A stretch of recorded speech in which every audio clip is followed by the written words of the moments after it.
Shalom, peuple de Dieu. Shalom.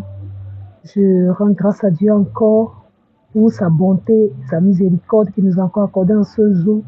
Il nous a permis d'être encore en sa présence pour partager une portion d'écriture, pour partager un conseil, pour partager une petite exhortation ensemble.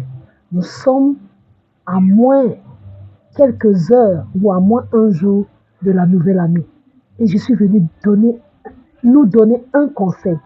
Veux-tu toujours entrer dans l'année 2026 avec toutes ces choses qui se sont passées en 2025? Je suis venu te dire quelque chose. Pour que l'année 2026 soit une année d'impact, de distinction, d'élévation et d'exploit, il faut que nous changeons notre mentalité. Si tu veux profiter des bénéfices et la manifestation de la puissance et l'autorité que Dieu nous a donnée, il faut que nous quittions de l'état de recevoir le Seigneur Jésus comme Seigneur et Sauveur, mais d'entrer dans une autre étape qui est de donner notre vie. Vous allez me dire que c'est la même chose, non. Il y a des gens, même les serviteurs de Dieu, qui sont restés à cet état de recevoir juste Jésus. J'ai reçu Jésus en tant que comme Seigneur et Sauveur, et cela suffit. Ils ont reçu Jésus, ils connaissent Jésus, ils prêchent Jésus, mais ils n'ont jamais laissé donner leur vie à Jésus. Ça, les gens ne savent pas que c'est différent. Vous allez me poser la question que comment est-ce qu'il y a une différence? Il y a une différence de recevoir et donner. On reçoit puisqu'on voit, mais ce qu'on donne est un don.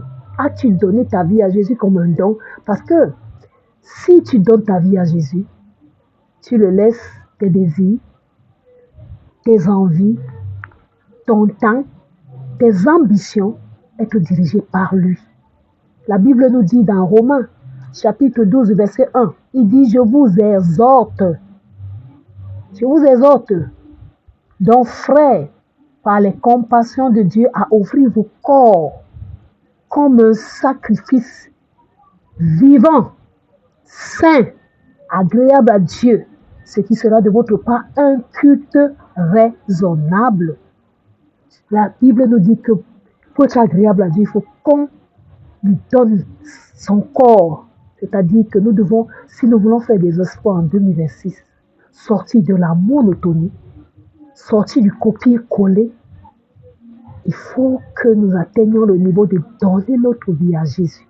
Parce que quand tu donnes ta vie à Jésus, tu lui permets de modifier ton emploi de temps, de modifier tes projets à sa guise, à sa convenance et non selon toi.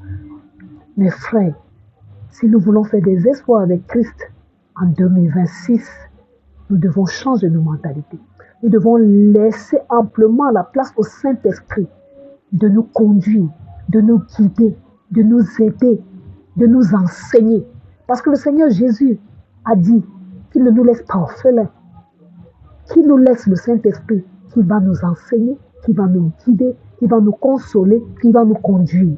Aujourd'hui, l'Église est devenue, il y a du méli-mélo parce qu'on ne veut pas justement laisser le Saint-Esprit nous conduire. Alors, je saisis ce moment, je saisis ce jour pour venir exhorter quelqu'un, pour venir toucher le cœur de quelqu'un, pour venir rappeler à quelqu'un.